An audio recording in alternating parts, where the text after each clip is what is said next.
Engaging Cuba, next on International Focus. The Institute of World Affairs at UWM and Milwaukee Public Television present International Focus, a global magazine linking Wisconsin and the world.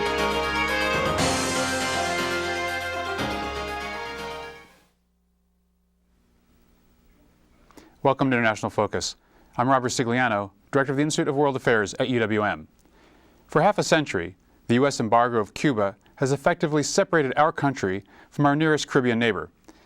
As a 10th American president considers his policy toward the Castro regime, a growing number of voices are calling for change. Representatives of 12 major U.S. business associations, including the U.S. Chamber of Commerce, recently sent a letter to Barack Obama urging him to lift the trade, financial, and economic blockade. Even among South Florida's historically anti-Castro Cuban-American population, there are signs of thaw. In a recent poll conducted by Florida International University, 60% favored establishing a dialogue with representatives of the Cuban government. For a review of U.S.-Cuban relations and some thoughts on where the new administration might take them, we're joined by a man who once served as the highest-ranking U.S. representative in Havana. Wayne Smith is a senior fellow at the Center for International Policy in Washington, D.C. A former diplomat, he also served as chief of the U.S. Interest Section in Havana. He is author of The Closest of Enemies, a personal and diplomatic account of the Castro years. Professor Smith, welcome to International Focus. Pleasure to be here. I'm wondering if you could start us off first by describing what's happened in the last 8 years under the George W. Bush administration. What's happened in U.S.-Cuban relations? Well, I would say that U.S.-Cuban relations have gone to their lowest point ever. The stated objective of President Bush was to bring down the Castro government. In other words, to overthrow it. We had no dealings with the Cubans at all. All the periodic conversations, dialogue on subjects such as migration and drug interdiction and so forth were canceled. So we haven't talked to the Cubans. We haven't dealt with them for the past 6 or 7 years. Relations have reached absolute bottom. And before the George W. Bush administration, what was the status quo of the relationship like? So what was a better situation, even though not a short of full relations? Well, we did deal with them. We did talk, and there was some travel under the Clinton administration. American academics could travel to Cuba. Americans could go down, they could get a license to go down and see Cuban art shows or museums and so forth. So there was some exchange. We didn't make much progress in terms of improving diplomatic or political relations, but at least there was contact. Under George Bush, that practically came to an end. 2004, he canceled all the academic travel, educational travel, and so forth, and there's been virtually none since then. The only thing that has happened under the Bush administration that's positive is that the Congress did get through a measure opening up to agricultural sales. So the United States is selling about $600 million a year in agricultural goods to Cuba. But the Bush administration, trying to limit that, imposed such a convoluted system of payment that it's very difficult for the Cubans to pay. So estimates are that if we would simplify the system of payment, we could probably be selling $1.5 billion a year. Wow. Now, what were the drivers, both in the Bush administration and really before, in terms of our stance vis-a-vis Cuba? And I suppose we need to look at that on kind of the cultural side, the economic side, and the political side. But what are the main forces that shape our policy in Cuba? I would say that early on, the principal force was the Cuban-American community. They are not so numerous. I mean, they don't outnumber the rest of us in the United States, but they were the swing vote in Florida. And so both the Democrats and the Republicans took their views very seriously into account. And they were able to persuade U.S. administrations not to move ahead, not to engage with with Cuba. We started under Carter, of course, and established the interest sections, and we were going to begin a dialogue. But then the Cubans went into Ethiopia, and also there were disagreements, sharp disagreements within the Carter administration itself that sort of put any dialogue on hold. And look, it's pathetic, really, when you think about it, that we opened interest sections in one another's capitals in 1977. Here we are in 2009, 31 years later, if my math is correct, and we still have the interest sections. We don't have a dialogue. We haven't accomplished anything. Surely any sensible country that has a policy that hasn't worked, hasn't produced anything in 50 years, and certainly not in the past 31, even when we've had interest sections, should be able to change, should find a better way to proceed. Now, we've largely had that moment that people have anticipated for many, many years of Fidel Castro kind of receding from the scene, though maybe not completely, but perhaps operationally. What's been the significance of that, and why hasn't that led to a change in relations? Well, of course, the people in Miami were certain that it would. The night that Castro turned power over, he didn't resign from the presidency exactly at that point, but he turned power over to Raul Castro. There was dancing in the streets of Miami, and I remember one fellow being interviewed said he couldn't make up his mind whether to go back next month and take over his property and so forth, or wait 3 months. But nothing like that happened. It didn't result in downfall, and I think in the downfall of the regime, the fact that Fidel was turning power over to Raul. And I think at this point it has finally become clear to the group in Miami that it is not going to collapse. We must deal with it, and we must find a way to have a dialogue. We have disagreements. Okay, how do two nations begin to resolve disagreements if they don't talk? We have to begin a dialogue. We have to begin to deal with the Cubans. After all, I mean, as I have said a number of times, we have perfectly normal diplomatic and trade relations with the largest communist country in the world, China. We have normal diplomatic and trade relations with Vietnam, against which we fought a very dramatic and bloody war, and yet we get along fine with, well, I don't say get along fine, but we deal with them normally. We could with the Cubans also. Why don't we? It's time to do it. Since time. Well, let's begin to take up that question, which I'm sure has a lot of substance to it. But so, what is it that prevents that move from a president from making that move? I mean, is it economic? Is it political? What's the hindrance? You know, I think it's largely psychological and emotional. It's not economic. We could benefit from trading with Cuba. The Cubans pose no threat whatever to us and are open to dialogue. But, you know, Cuba is a special case because from the early 19th century, American political leaders had the idea that Cuba inevitably would become part of the Union. It would be ours. Once that passed from the scene, that it was not going to become part of the Union, still we dominated it and controlled it by and large, even up until the point of the Cuban Revolution in 1959. And American political leaders had the idea that Cubans should follow our lead. They should do what we wanted. Then here comes Fidel Castro, who may be 6'3", but American political leaders, I think, sort of tended to see him as a political pipsqueak who had defied us and, in a sense, jeered at us and got away with it. And nothing more likely to drive a superpower up the wall than that. So it's been a very emotional issue. And then there was the element of the Cuban-American community in Florida decidedly opposed to any engagement.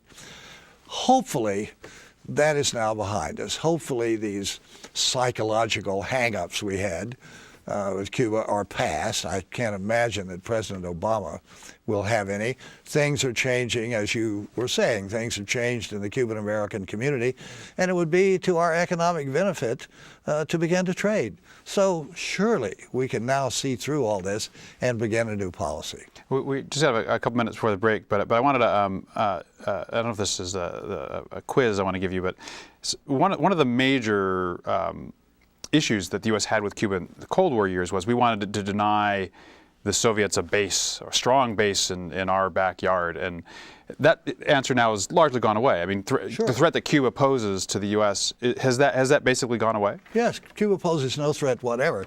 Look, the Soviet threat was removed in 1962 with the Kennedy-Khrushchev understanding. They withdrew all their missiles. There was a little dust-up in 1970 as they began constructing a submarine base, or not constructing, but placing a submarine base, submarine tenders and so forth in Cuba. The United States called them all that. Wait a minute, that would be a violation of the Kennedy-Khrushchev understanding. The Soviets never admitted that that's what they were doing, but they did withdraw the submarine tender. And they have not had any offensive weapons in Cuba since then, and there certainly are no bases at all. Interesting that at one point, 6 or 7 months ago, the Soviets were sort of suggesting that maybe they would begin to fly bombers out of Cuba again, and they sent a military mission to Cuba. But the Cubans weren't buying. The military mission came back without any agreement at all, and a Cuban spokesman said, that's in the past. We're not interested in expanded military relations with the Russians. We've been down that road before. Another objection has been, we had an interest, say the U.S. had an interest in the failure of a communist regime in Cuba because it would stem the spread of communism throughout the world. Now again, that one seems to be behind us. Is that largely true? Oh yes, it's not going to fail. And this is an objective you might have hoped for some time, but no longer. I mean, that would be a sheer vision. We have just about a minute before the break, and so another objection now, more sort of updated one, is that Cuba is a state sponsor of terrorism. So we have to oppose the state sponsor of terrorism in Cuba or anywhere else. Cuba is not a state sponsor of terrorism, and we have absolutely no evidence that it is. It's almost embarrassing to read the State Department's statement on this every year. It comes out, I think, about April or May. They don't have any evidence at all that Cuba is a state sponsor of terrorism, that Cuba's involved in terrorist activities in any way. But they sort of close with, since it's a political decision, with the recommendation that we keep it on the list anyway. So it's on the list. There's not necessarily a reason to remove it, but that's not necessarily a reason to keep it on the list, is what they're saying. That's right, exactly. We can move it at any time because there's no evidence that it is. We're just about at our break, and after the break, I want to focus on the Obama administration and what they might do vis-a-vis Cuba. Yeah. We'll be back in just a moment on International Focus. The Institute of World Affairs presents our community with a range of public programs relating to global issues, U.S. foreign policy, and the world economy. For more information about the Institute of World Affairs, call 414-229-3220 or visit our website at www.iwa.uwm.edu.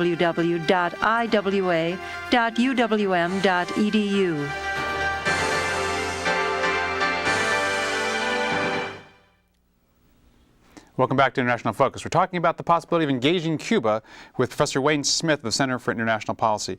So before the break, I wanted to press you something on the Obama administration, and I suppose I want to start with maybe the hardest question, which is we've had a lack of change, or at least a lack of positive change, for so long.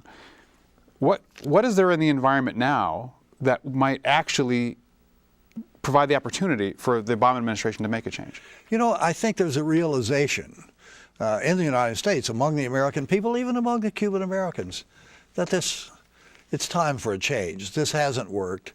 And maybe it was the 8 years of abject failure under the Bush administration that brought this finally to a head. But I think there is that realization in the United States.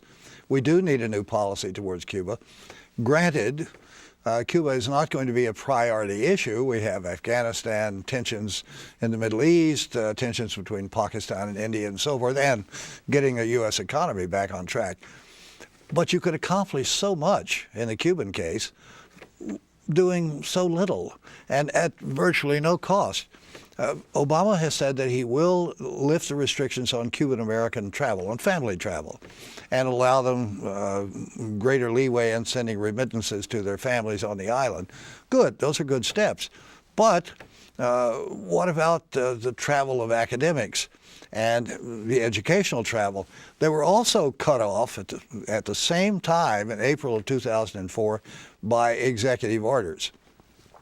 Those could be restored immediately with an executive order, a stroke of the pen, that is. And the Congress could then move, with some encouragement from President Obama, perhaps even without, the Congress could move to lift all travel controls. Lifting the embargo will be difficult and will take time. People say we should lift the embargo. We should, but it'll be a complicated matter, and I would say it will take a couple of years of efforts in the Congress to untangle everything and get it finally lifted. But we should start. But there are various other things we could do. Remove Cuba from the terrorist list. Begin to deal normally through diplomatic channels. We have the intersections. We have the opportunity to have a dialogue. There's been no dialogue at all under the Bush administration. Let's begin to talk. Let's begin to discuss some of our disagreements. How do you get rid of them if you don't talk about them? If you could give us a little background on the difference between, say, a U.S. interest section and an embassy. Yeah. What's the both the structural difference, the functional difference, but also the political difference between moving from one to the other? Well, look, an interest section can be everything from one man sitting in the basement of the French embassy in some country in the Middle East to what we have in Havana. The U.S. interest section in Havana is everything but an embassy. It does everything an embassy would do, except call the chief ambassador, but I'm happy to report he gets the salary of an ambassador, and have a plaque on the front saying U.S. Embassy. It says U.S. interest section. And you don't fly the flag. But otherwise, it's exactly, in the case of our interest section in Havana, it does everything. Or let me put it this way, it could do everything an embassy would do. But under the Bush administration, it has done nothing except, and here's something else we can do. Under the Bush administration, they put a sign up on top the intersection, like Times Square, flashing lights that run around with provocative messages to the Cubans. The Cubans, in response, put up huge flagpoles in front. They all fly these big black flags mourning people who were killed and so forth. We could accomplish a good deal simply by turning off that sign, which is undiplomatic, provocative, and really unprofessional. Let's turn the sign off. If you look at this from a strategic perspective, in terms of trying to make a change in the Cuban-American relationship, you listed several steps. Some of them seem fairly easy to do, maybe some a little bit more aggressive. Is this a situation which calls for sort of dramatic, quick change? In other words, let's do all this at once, or is it a situation that would be better to do sort of gradual, incremental change over time? Well, I think it would be better to do it as quickly as you can, but that's not really necessary. We're not going to be able to lift the embargo immediately and quickly. That's going to take some time. Lift the travel controls, begin to deal with the Cubans in a normal way, and take it step by step, as quickly as you can. But the main thing is to make it clear U.S. policy has changed. We are no longer trying to overthrow the Cuban government. We are prepared to deal with it in a pragmatic way and looking out for our own interests and so forth. But we are prepared to deal with them, and I think that's the main thing. You mentioned the fact that Cuba is going to compete for priority with all these other issues which have really dominated U.S. foreign and domestic policy for so long. I'm wondering to the extent to which there's a window of opportunity for the Obama administration. In other words, if they wait a long time, do they begin to just fall into the pattern and make it harder to change? In other words, do they need to make change quickly as opposed to waiting? Yes, I think they need to make changes quickly. They don't have to go all the way. They don't have to lift the embargo and so forth, but they can begin moving on that. But they do need to make it clear very quickly that our policy has changed, our attitude has changed. We are prepared now to deal, and the old ways are being put aside. That is important. If we just let things drift as they are, then our policy becomes will become less and less credible.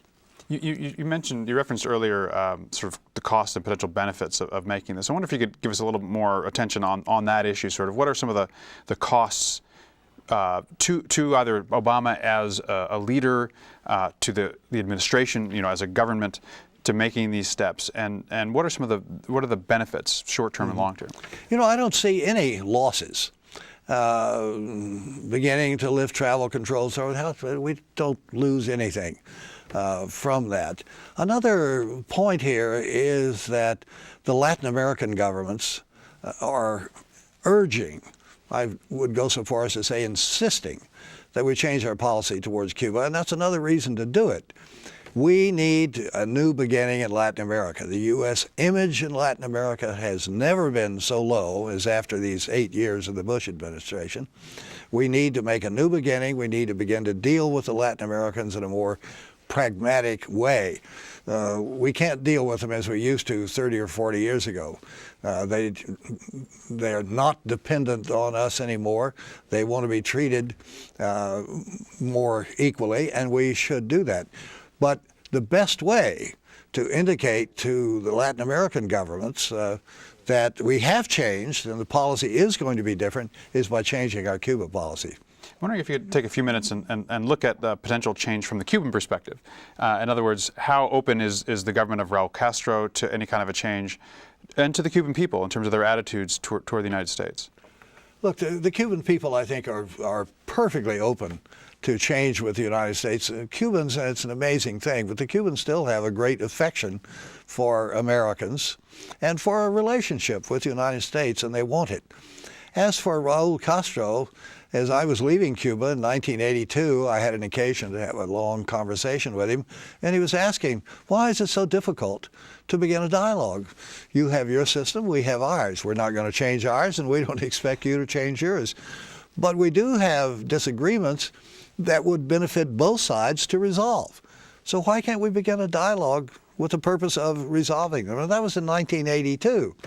27 years go by, and he's, well, not quite that, but as he takes over from Fidel, one of the first statements he issued was almost word for word what he had said to me 25 years ago. Why can't we begin a dialogue? He is open to that. Raul Castro is open to a dialogue with the United States, and I think he is more pragmatic than his brother. He's begun this program of giving land to the people who till it. That can be, if it's done seriously and on a large scale, that can be crucial. We've talked about, the Bush administration at least talked about the fact that they wouldn't engage until all the Castros were gone and basically the system had converted itself. Yes. To what degree is that simply a self-imposed kind of political constraint? Is it legally mandated? What is the substance of that? That is a self-imposed political constraint. It makes no sense whatever.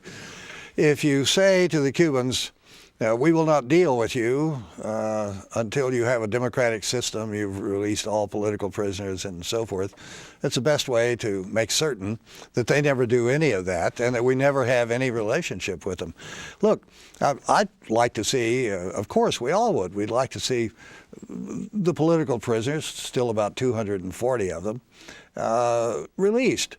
The best way to do that is to begin a dialogue, begin to reduce tensions, emphasize to the Cubans that they have nothing to fear from us anymore. We're certainly not going to be launching raids or trying to overthrow the government. And with that reduction in tensions, less to fear from us, they will then be able to see their way clear to begin to release these guys. And I think they would. I know many of them, they would.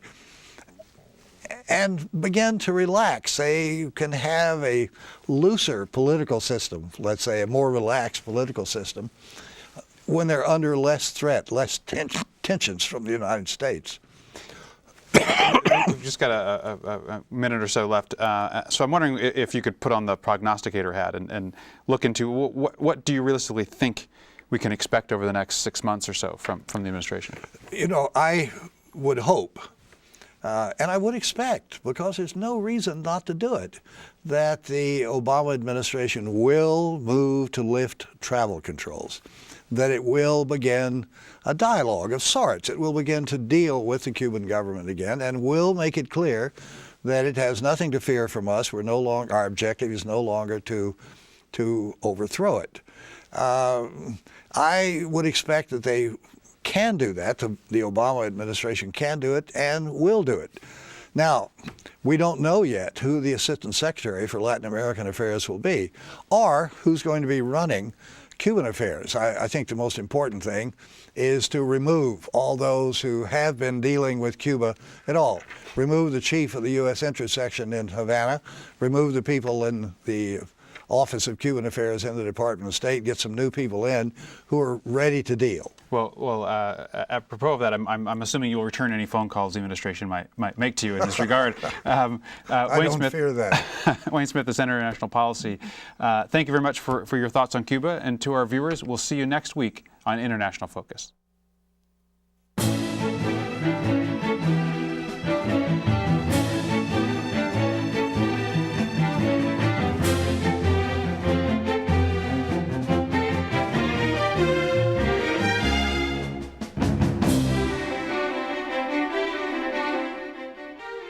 For information about the Institute of World Affairs and its many programs, or to become a member of the Institute, call 414-229-3220 or visit us at our website.